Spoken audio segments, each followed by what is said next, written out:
Qu'est-ce que je dirais à ce peuple comme moi des circonstances? Na se référer la Bible, la Bible dans Colossiens 2:16. Balobi que personne alors personne a jugé biso ou bien a levé la biso pour une fête ou quelque chose de genre négoala. Amen. Parce que en Jésus nous avons tout pleinement. C'est-à-dire que vie la biso va créer des vie en réjouissance et en réjouissance avec le Seigneur. Amen. Mais ce que c'est ça qu'on dirait.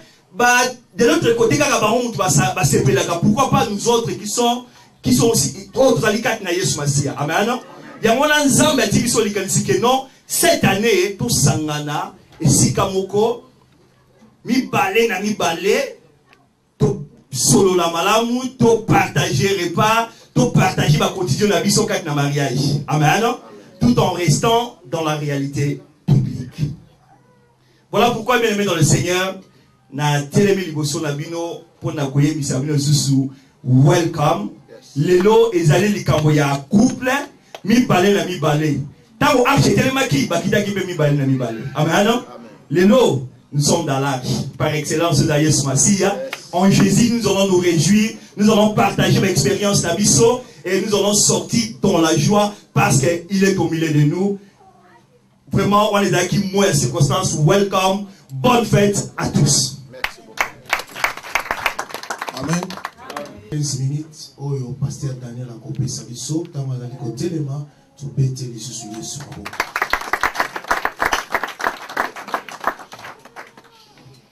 Amen. Hein? Maintenant, vous sentez comme si les gens sont fatigués. Ah, l'oba amen. Bien aimé, tout à l'heure, vous allez rempli de joie. L'oba amen. Parce que nous avons besoin de kiltite, tu y que na ba logique, ya ba alléluia, amen. Oye penza to se réjouir ndenge pasteur Maurice Autoyeb sabiso ke occasion oyo tozaka trop tristrer na bandako stress et les mingi et souvent to baby sakaba mariage na biso parce que spiritualité le kimingi. Alléluia. Et ba cadre oyo eza ba cadre moko longole mpe moi ba logique na yo nyonso ye nango mais sans toi à l'aise parce que tant que comme na moment ba mituna pe biyano et puis ça peut quand même sentiment tu te sens libre devant le Seigneur. Amen. Hein? Apôtre Paul a dit réjouissez-vous dans le Seigneur. Je répète, réjouissez-vous. Yebisa couple za pembe na yoto sepela lule za mkolo na. Amen. Anga ya 15 minutes. Vraiment nazo vox kaka na ba couple. Nazo linga pengana te ya ba marié. Étant marié, nazo parler pe na ba marié. Yangwana quand tu es célibataire, yoka mawa parce que eza penza manquement, mais nzamba salo grâce okoma pe na momana yo. Amen. Alors, bien aimé, occasion oyo le Seigneur nous a donné, eza juste tomeka kotala komona comment Nzambe a créé libala l'importance du mariage. Alors, na lingina lobela eloko moko ya mukie oyo ezo concerné biso babalani. Na zolo bla pona ba fiancé te, mais na lingina tala biso ba tovanda kanakati ya bandako. Mais écoutez verset mo ezolo bana Matthieu chapitre 19 verset 5 à 6. L'homme quittera son père et sa mère s'attachera à sa femme. De deux deviendront une seule chair. Et il va bien vexé, oui. Amen. Et ça, récitation. Mais tant que nous avons médité, nous avons comprendre le sens et la réalité avec ces oeufs. Yes, soyez ici auparavant, ezala qui boyete. Bien aimé, l'ibala est une institution divine établie par l'Éternel. Mais écoutez, eloko Jésus alinga yebisa na batu. Alobi na ba oyo bayaki kotuna ye mituna. Alobi mwasi to mobali akotika baboti na ye. Tangu nazomona âge oyo mwasi to mobali atika kababoti eza tangu ba para ba santaka na mwana akomi capable. Amen, hein? Mwana akomi na maturité. Mwana akomi na niveau moko ya raisonnement. Nde omona ka erwana ba para babandi kopesa mwana liberté. Tomoni pe na tangu mususu soki tangu akobala ekoki papa pa koki koyebisa mwana ke tozobanga nanu tozana nu pray ya kolia mbongo na ete. Allo amen. Ozo sepela tout à l'heure. Ya mwana moni bien aimé. Soki nanu mutakomi na maturité te akomi capable te ata sana ndako alibala e ozala na ba manquement. Alors thème na ngai ya lelo ezali divorce dans les mariages. Divorce dans les mariages. Bien aimé, tozala mabala ebele oyo tovandi pona kolakisa batu tovandi me kati na biso mabala eza na esengo te. Amen, hein? Parce que batu oyo nzambe alobi ke akokita baboti na ye tokitaki avant le temps mais tangu nano ekokaki te. Nalingi na ye biso lelo problème ya responsabilité ya libala et un problème ya maturité. Soki nanu tawana ekokite pona yo c'est difficile boko mabomoko.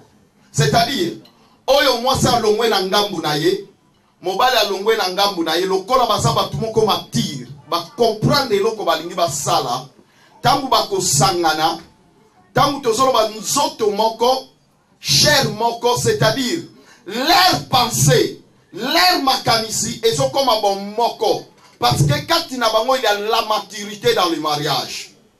Alors deuxième eloko na ngina ajouter na vexé opona kangisa yango tango moto akomi mature akoma na problème ya choix.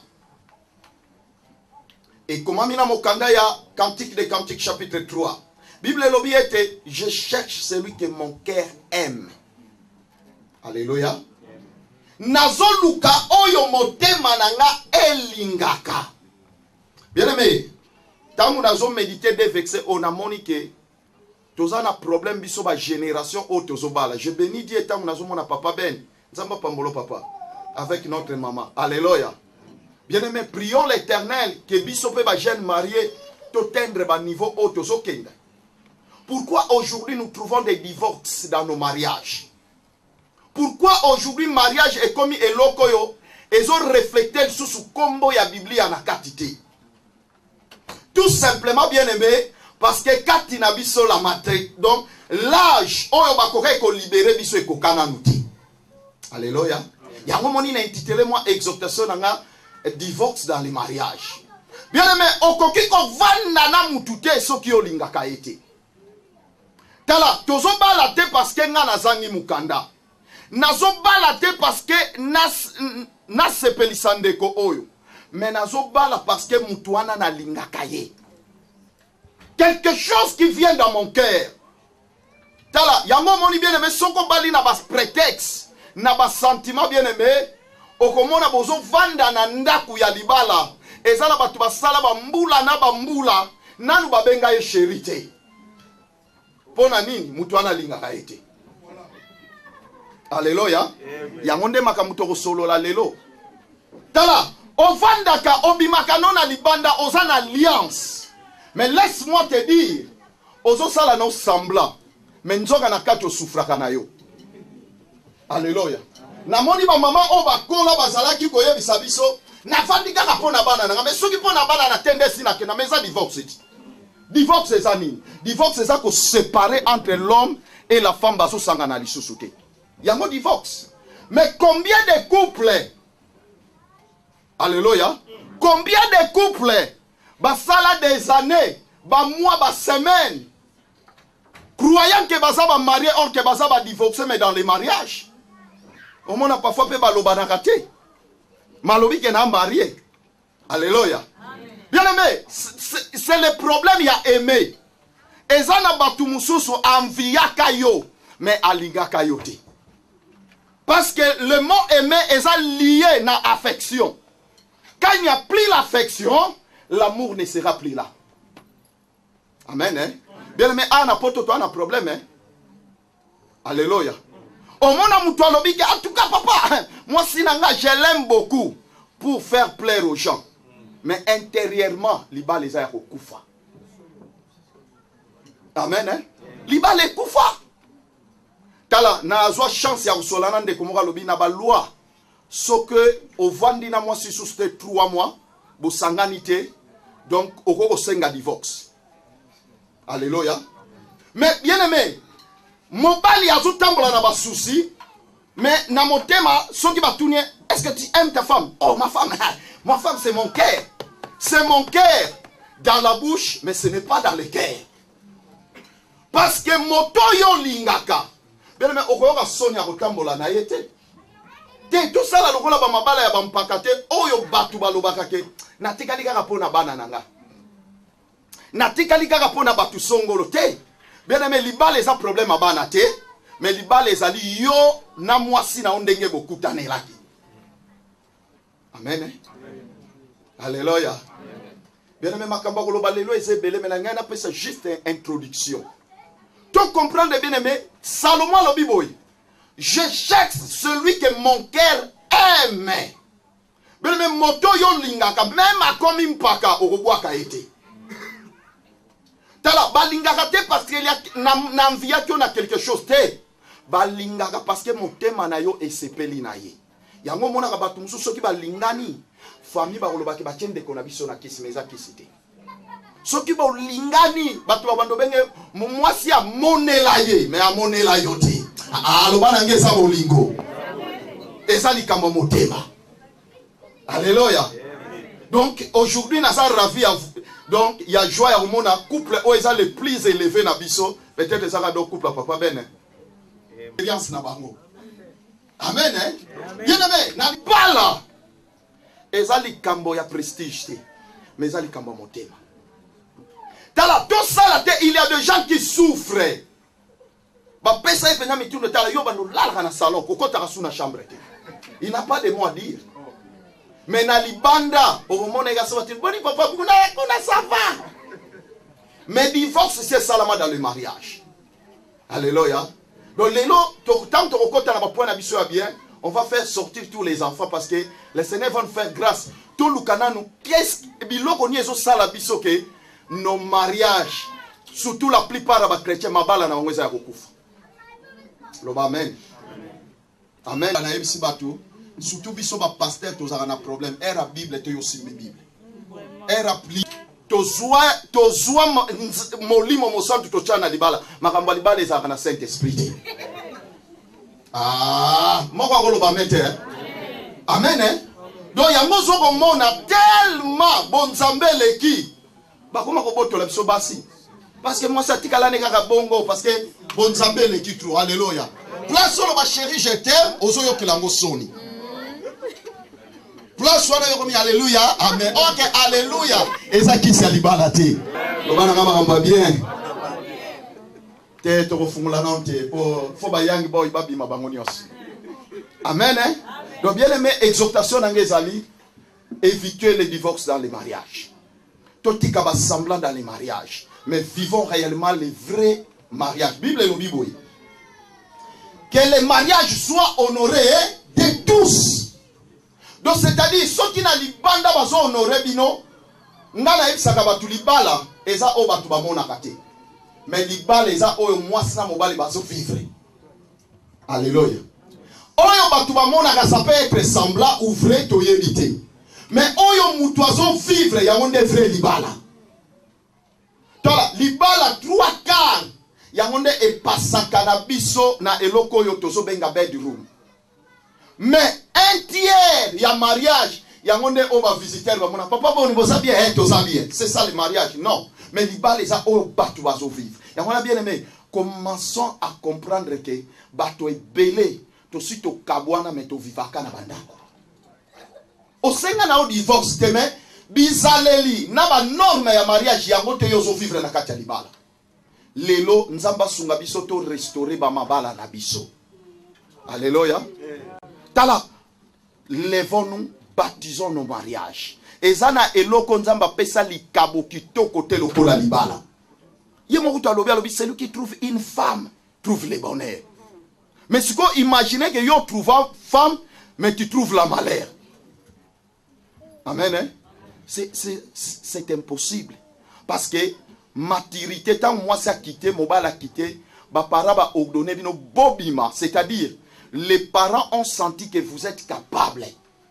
Vous êtes déjà mature au bako bâtir. Alors tant que luka moto yo linga bien aimé, tout ce que vous allez faire et que lié bino pour ça la libala ya solo. Ma balle belé koma bana kaka soki ba koli, c'est fini ici et comme il faveur ya bana. Maman, tchelanga teloko boete papa, moi n'intel tchelaye. Alléluia. Libala est comme 50-50. Bien aimé, non. Libala doit rester toujours intact. Que le Seigneur vous bénisse. C'est là ma question. Amen. Qui trouve une femme, trouve le bonheur. Amen. Qui trouve une femme, tu peux développer mon lélo. Amen. Tobeni, Bayembi Baleki, Papa Richard, toujours parler sur ma couple, ma bala, tata, maman, awali kambaba nezati. Bien-aimé, nazasire, toza na biso pe na problème avec la mutusonité. Na utote ya na mateya na ngana lobi, beaucoup de mariages sont malades. Awa na poto, toza na culture na bango. En Afrique, toza na culture na biso. Mais ce qu'on te dit, où est le vrai mariage? Amen. Hein? Alors, Pasteur Maurice a fait ça une introduction et bandelabi, toujours débattre tout en restant dans la Bible et puis dans la réalité, en tout cas, nous demandons. Question à l'Ibossu Ezali, est-ce que toujours vivre réellement mariage dans le couple na biso ou bien toujours vivre divorce? Na bandeli yako. Lelo o ngai naza marié na mwasi na ngai. Yo poza marié. Par rapport à la réalité to viva kana bamboko toza même en Afrique. Ponga na kuti récemment na Angola. Na lingisko to tunana. Est-ce que réellement to parler sincère tozo vivre mariage heureux nenge Bible lobi ke eza institution divin établie par l'Éternel ou bien tozo vivre mariage te? Couple bazan à moi réponse, micro ezan à moi na sans fil et ba tambola, to pesi ba réponse. Donc toujours débattre ensemble. To créer moi ambiance mo na kati ya salle. Ah, makambo bandiko. Baba défaut o ezo sala biso ke question na biso ezali est-ce que réellement toujours vivre mariage? Ba jeza na moi na ba mesa to ko déjà fungula komela. Des bonnes choses. Est-ce que tu as vivre un mariage? Papa n'a pas ok. Oui, papa. Micro et savana. Comment on a Eric? Oui, papa Eric. Bon, ngai na dans la vie de mariage. Bon, on peut être honnête. Toujours vivre dans le divorce. Ok, papa répond que dans la vie de mariage, pour la vérité, à vérité, toujours vivre pendant la katia divorce. De comme Soso Kazali. Papa kaka nano, toujours pour na papa. Papa va kiser nan. Après tu vas tout na seconde question que y a. Nan soit na question, na réponse. Papa prospère. Juste une précision. Toujours le divorce en général ou bien na libala oyo zali na libala oyo zali tant to teido to lobike bato musuba vivant na mona libala mais y apparence. Donc vous avez réponse il y a libala oyo zali ko vivre na yango. Ou bien il y a en général. En général, soit au rosala na réponse moko codé quoi.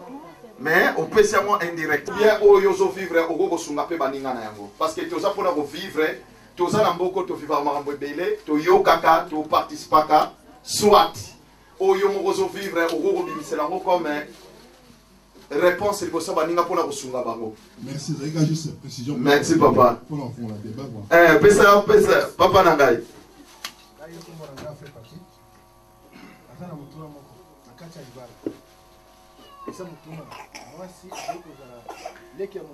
Toko ya papa yo landanga makambo eza ya bien pa ben yo weleli ya oyo za doyen.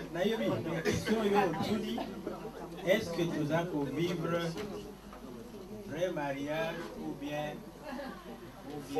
divorce? Mais voilà la question personnelle. Notre amour a compris sa réponse. On a eu beaucoup. On dit au mariage, on dit au fait sa réponse générale jamais. Jamais. Bon, notre amour a compris ça. Oh ya. La première chose, la ligne là, on va payer. Le col les amis, ils a sorte d'évaluation tous amis au salle. Avant au salle l'évaluation, bah dire qu'un critère.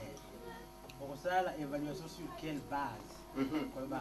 Ceux qui ont pointé Oyo, donc oui, mariage Nangaï, ils ont mariage, ils ont divorce. Mais alors, voilà, c'est pourquoi je voulais dire, peut-être bon gars qui t'ont d'abord ma théia, dès si ma tout, ce que toutes les questions à mesure, il y a pas non, dès que passer la lobby, mariage Nangaï, il y a beaucoup. Ah, voilà les réponses à Papa Ben. Bon, juste pour quoi prier, ce que le frère venait juste de dire, c'est exactement cela. Parce que si le frère Maurice dit que nous devons rester dans la lumière des Écritures, cela veut dire que nous ne pouvons pas débattre de situation de mariage comme les autres. Parce que nous sommes ici, nous sommes des catégories déjà. Les croyants. Et de non-croyants. Ils doivent vivre le mariage selon la Bible et il y a des non-croyants. Donc si nous nous retrouvons ici, nous croyons que tous nous sommes des croyants et que nous devons débattre le mariage selon les Écritures. Donc si c'est selon les Écritures, c'est là où nous devons regarder maintenant les Écritures. Les Écritures. Qu'est-ce que les Écritures disent et si réellement, chacun maintenant individuellement, parce que le mariage c'est une expérience personnelle d'une famille à une autre. Donc, c'est par rapport à ça. Si nous restons dans la logique des croyants, donc là, nous allons rester dans les Écritures et chercher, comme il a dit, les critères qui construisent un mariage. Et c'est par rapport à ça que chacun maintenant pourra se déterminer s'il vit réellement dans le mariage par rapport à l'ordonnance du Seigneur ou s'il vit un autre mariage par rapport à la vie sociale ici en Angleterre ou au pays au Congo. Amen. Hein? Ah, et bon, alors, Ngai, n'était ce qui n'a pas papa, moi, il me faisait toucher ma maman. Ndeko mususu sera zana likansi na côté ba papa. Tozolo belanga mariage. Est-ce que ba mariage na biso tozana isengo na yango ou bien kati na biso mariage c'est sila nango papa lobi na biso eza expérience personnelle oui yango na do toloba que nous devons partager des expériences na ba mabala na biso tozana yango e ko sunga biso lelo. Alors yango moni cadre o eza nango juste pourquoi lelo tam to kozonga na banda ko eza la une bénéfice na kati na bomo ina biso. Alors soki na ba papa mususu azali bientôt passer na biso na ba mama poto matana étape to répondre na ba réponse à bande ko mususu ba mama ba kenda na bango vite fait on va peut-être te libala c'est kufa ba ba zela na bango tata critère ezate ndenge papa beni na biso alobi alobi to luka ba escalier ko ka pena mama mtsabe te ngako to sina kanga biloko na ngai ezala ngolo na kwanda ba mama bo perception ba sango na bino est-ce que esengo nzamba yebisa biso ke libala ezali kambo yesengo boni na bandako na biso mama nini encourager zo akoko banda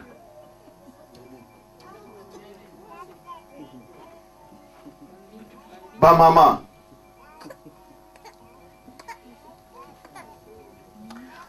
ngasiko na lingi na baksa iloko nani muswaza na mutulu na nini na piano na ba mama to fanda lula basango te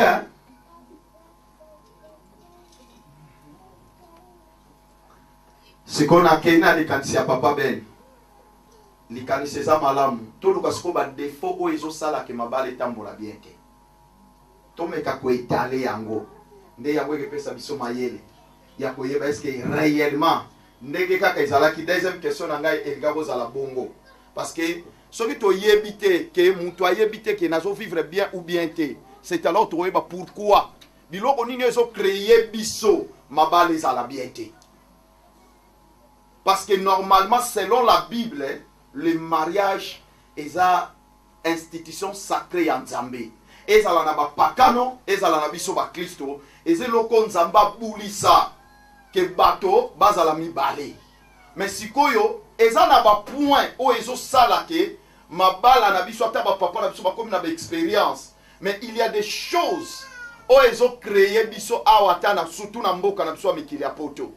O mona ke to ana libala mais eza na makambo o ezo sala ke e empêcher biso libala na biso ezala bien te. Makambo nini o ezo swa ba mama, makambo nini eswa ka ba papa na kati ya libala. Pasteur Tino, c'est bon hein? Le fait bima. Mais tu poses en langue et tu dis qu'on a l'élo. Donc tout à l'heure, bah défaut et ça là que bien aimé. Ce que je vous dis, ezara na pototé, na uti na Angola, na moni batu babala ni l'élo. Mais lobby ba yeko kutanga na hôtel ba yebisinga pasteur ça ne va pas. Ba agangelinga betinga yi oh. Na mine bino babala ni ka lobby e bongo butu na bino oya esengo. E sala meli wapi? Tout ça n'a beaucoup de temps. Ah, mais pourquoi mon balani? Moi, ça comme une gamme, non, ce qui a pour moi était bien aimé. Tu pamboli libala, mais le lendemain, il y a des problèmes. Bien aimé, pour te dire, mariage est à caractère na poto est malade. Mariage partout est malade. Soit pour na likambuboye, soit pour na likambuboye, mais pour battre surtout na biso basala nzambe. Pour battre ba monte ke boko kabwa na 14 souffrir comme nzambe kala yo moye mukumba oyo. Tala o même mikumba ya église mabe, o même lisusu oyo ya mais finalement. Ah lobana nga meko. Tala eza facilité ya mwana bien aimé soki to sunganité. Peut-être oyo ko bimisa e ko aider couple mususu. Ah, pasteur nanga. Ah, c'est là qu'on a tout volé boy. Mais pas ça c'est là, eza tout la maman. Faut la pasteur. Bon, tu fais ses faveurs. Bon, merci pour la parole pasteur. C'est le pasteur Tino de l'église d'Alessu. Merci papa. J'ai été beaucoup plus maintes fois interpellé dans le cas de Libala. Sur le plan général, diable pour détruire Libala côte beaucoup plus dans les finances et dans le sexe. Ce sont ces deux points saillants que le diable utilise pour détruire le mariage. Ouais, je pense que eu égard il y a un premier balai, nous pouvons peut-être sur ce point-là. Merci. Merci. On acclame très fort le Seigneur. Parce que la soit formulée à l'obi. Par rapport à Benga Kaya, ça la interview et à Makambo Belé à l'obi. Base. Ba défaut et so bon mama bala na tueza la na poto. Ezala na mboka ya Afrique. Ezali biloko mibale. Mbongo na bosangani. Biloko mibale. Yango nde oye a Italie. Nani so ko zala tokei kaka bon lokola sito lobaki to banda na ba mama. Bon tokende kaka mama na biso. Maman présentait, hein, au présenté pédoso chéri nous a pris au chrétien quand même. Bah tu vas y occupé. Comme on a maman l'a dit, Je suis mariée. Mon bali moi est kitoko. Maman, il y a un monde de tout. Ah, bêta ma bobo. Ah, basta. Va bogare. Oh, bêta on la cara mais maman vrai. Maman loba la biso. Bon, pour ngai et le beaucoup et ça la que bala et ça moi comme tel pour ngai la mona ka dialogue. Ce qui dialogue ezali non c'est les camarades. Donc il faut que dialogue quand ça bala né et moi na c'est bon ngai. Mama lobi eloko penye so boma biso na potwa wana mabala na biso masolo ezalaka te papa uti kayu alembi na ba warehouse alembi na office uti tango akoyaka mama linga ibse papa to solo yo montaka sina lembi ya era boinde to ke to solo esimba te yango ezalaka libale kufa mosusu eza mama dialogue vérité mama lobi vérité si bo vérité na ngamba ba papa bien na ba mama tous les deux. Bamunyo mibale. To beteli yesu maboko. Beteli yesu. Donc, tu suis déjà bloko mibale. Pasteur Tino a souligné bien mbongo na bosangani. Mama ye koye bisabisa lobi masolo. Or ke go bosana te na Bible balobi eloko aliboso nzamba kelela kibiso poto zali communion et uti na mo communication. Alléluia. Donc, ketala ba konso eso sala ke mabala ya lelo sala bien te. Nani mususu? Ah, maman doit y aller au c'est la mouquette. Pour n'éviter yo sota mo bimise que sunga biso so skolek. Hein?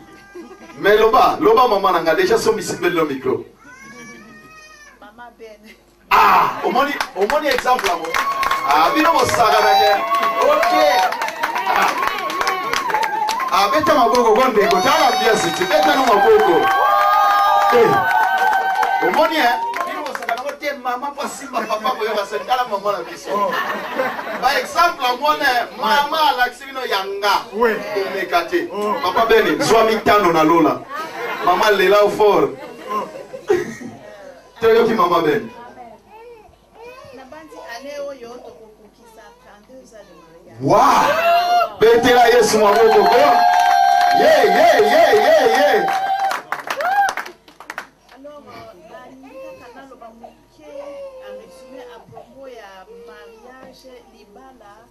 Libala na poto.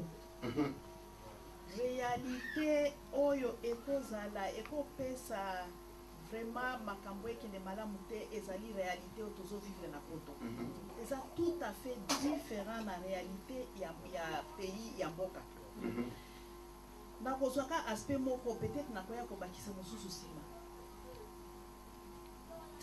Ndenge ya mosala oyo tosalaka awa tolo bakayu ezala mosala ya bureau ezala nini kayu otobetaka awa tangu mosusu komona ba horaire ya kayu wana ezali tout à fait différent à tel point que bokuta na kapete soki moninga asa na oyo babengaka batangu ya butu wana toute la nuit n'est pas là et puis yo na bana na papa tangu pe oyo pour mariage ndenge tolobi eza tangu bo fanda ensemble au période où bo fanda ensemble bo lei ensemble bo partager ensemble intimité nyonso ekobanda wana ekende kosila wana place esilaka siko papa azane na mosala toute la nuit tangu mosusu tangu azongi okena kotika bana yo pe okena mosala bokuta na kapete boyokana ekozanga te Yokali kama. Hey! Beta maboko ko. Ah! Makambo bien. Tala bande ko tozo sakana. Alléluia. Tozo loba makambo liba. Basi bakomi kokoma na autorité o balingi komona eke bakomi likolo ya mibali. Pona mobali aki malikolo. Loko wana ils ont posé que ba grand ba trouble makasi na banda loko na bamboko toza ba pesa opportunité to grâce mingi na côté basi mais na banda ko ebele ekomi ba trouble ya osakana te na nzela opportunité wana basi ebele ba komi ko profiter komona ke akomi chef même ya likolo ya mobali na katanda alors ça cause de dégâts donc on a na lo bango Ah, on acclame très fort le Seigneur. Bande konanga inanga Tomi tumbola sana. ba maman ba lo ba défaut o ba papa ba sala ka ba papa ba bimisa ba maman wana ke pesa to de bene donc ba maman ba funda biso to funda ba papa donc ba maman ba fundi ba papa ba fundi ba maman et ça vous était papa ben oui ba dégâts ils ont côté mingi na boye na biso to ça la fils vexel ou que côté ba maman ba zongi c'est la biso pour to que ka nzela moko ba dégâts ils ont ça ba mingi d'abord les ali problème il y a choix ce qu'on ça qui choix bien été donc na kati ba dégâts au côté puis pardon na paternel donc maman ko ka pardon na papa te ko pardon na papa te papa père ko pardon na maman te vice versa quoi donc il y a un des sens ba divorce aux en tort mais pour mi quitter ça les autres en kilo alors ba comportement na peso senga ba séparation merci mais Bobé tu vas beaucoup Papa Ben, donc choisis les couples à Wanabiso où ils sont les plus âgés et ça y a Bino. Et ça a été. Donc on suppose que Bino vous avez une expérience mingi. C'est-à-dire quoi? Bah défaut oyo tozo zo lelo to lingi to banda to reçoit biso sur ba conseil mais conseil à souka to ke souka la kapa na ba. Vous comprenez nga? Oh, peut-être vous comprenez. Donc c'est-à-dire donc le rôle à na biso nyonso les couples ouais ils ont mikolo ils ont bango 32 ans de mariage là il y a peine année où ils ont 14 ans où il lundi banane basal combien papa 21 ans 24 ans c'est vrai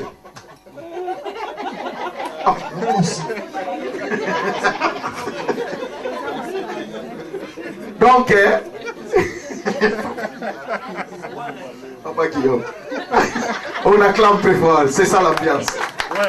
Alors papa il y a les grands défauts où ils ont bébi sa mariage et sa vérité c'est vrai na ba couple na biso to zangi molimo oya ko senga na ba pardon amen tozo mona ba couple belé pour aloba kaka pardon surtout ba mama pour aloba kaka pardon pour nga funa tumbula ba mama lelo ba mama ba senga ka pardon te si a bomba ki kaka tia sutambo kama lelo tango kaka yo ozoko baraka pe na ko ozela ye okomona tambo kokoma na betu ye kuna na gauche kuna na droite mais Seigneur Jésus-Christ cet esprit royate donc problème munene ata yebine ke likambo ezala ko simple à demander yango izo boma ba couple donc ba mama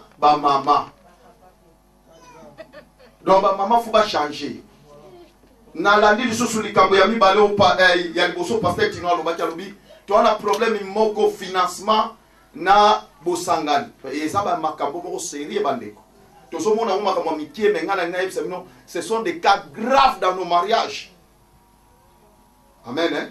Ce sont des cas graves donc je réponds à qualité à ma pasteur oyo tozo recevoir batu par expérience ya makamto yoka ya makamto zala kanango bien aimé ce sont des cas oyo bomi mabala ebele na poto eza mbongo na makambo etali chambre yango zomona même kindumba ekoti tina ba mariage et ça makambo kusakana nango te parce que l'argent est divisé ezoyebana te qui est l'auteur ya mbongo papa sala keza ya nani oyo mama azozwa ya benkam eza ya na ndala misisa ya mwana me bozo banga ndeko kundula yango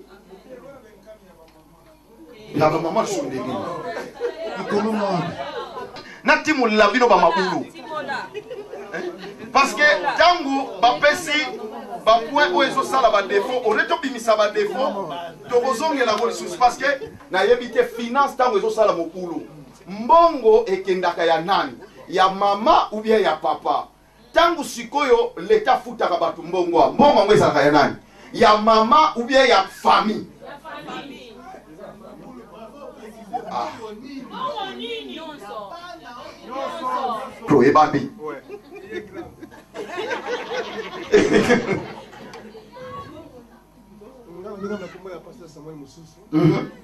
Révérend.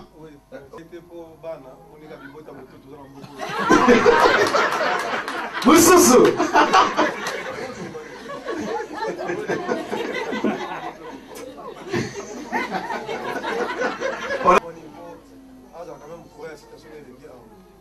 Bon, le domaine du mariage, nous avons la salle 15 ans de mariage, la grâce à Alors, papa. Tu as un micro, papa. Aux autres, tu as merci, thank you. Dans le domaine du mariage, on a la mariage dans la salle 15 ans. Pendant on a 7, si les autres sont démurés. Et là, on a le temps où on a passé, et tant que mon pays, on a beaucoup de belé, on a un mariage. Il y a des bosses, il y a des bosses. Oyo, tu vois, le babiche, tu vois, le babiche, et ça qui est bâti, tu as un mot, il y a un mot, ça te va comme dans le mariage. Et donc, les bosses, quand ça n'a ça là, et ça n'a ça. Alors, il n'y a jamais, mariage, moi, j'ai réussi. Mais à cause d'un Zambé, à cette faveur que toi démiré. Sans Zambé, il y a un mariage, moi, de côté. Deuxièmement, mariage, ils ont la réalité belle. Ils ont comme ça, ça les choix. Dans le domaine de moi, c'est arrivé qu'on bien. Moi, je suis bon, mais Azoloba n'est pas bon balinga. Jésus-Christ de Nazareth. Au moins, la main, et on m'a blessé l'intérêt pour mon bal. On va le voir dans cette langue. Tout le monde est maman, la délobie. On a vu si papa qui a trouvé dans la boga dans la kimia. Attends, il y a un moniteur, mais il y a un moniteur dans la boga. Mais je ne sais pas pourquoi on doute. Autrement, mais si la langue, moi, c'est la série qui est. Bon, du coup, je suis dans une belle galasse, je viens dans la salle, je suis dans mon bout. Eh! Ce qu'on a mangé, et même ce qu'on blessé l'intérieur. Quand blessé l'intérieur, c'est mon bel aliment sur ma casse.